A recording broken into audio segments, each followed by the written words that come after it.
ঋষি মন স্থির করলেন যে সন্তান যখন জন্ম দিতেই হবে তখন যেন সুসন্তান লাভ করতে পারি। সেজন্য তিনি তপস্যা করতে চলে গেলেন।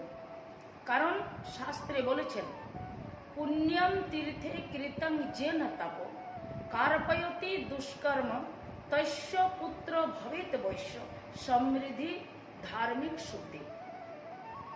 যে ব্যক্তি কঠোর তপস্যা করেছেন তারই সন্তান সমৃদ্ধিবান হয়, ধার্মিক হয়, পিতামাতার বশীভূত থাকে, মানে যশস্বী হয়, অর্থ পৈতৃক সম্পত্তির মালিক হয়, যেটাকে সহজ কথায় বলে পিতার পুণ্যে পুত্রের জয়, এক কথায়। তাই কর্দম ঋষি তপস্যা করতে চলে গেলেন বিন্দু সরোবর নামক এক স্থানে। সেখানে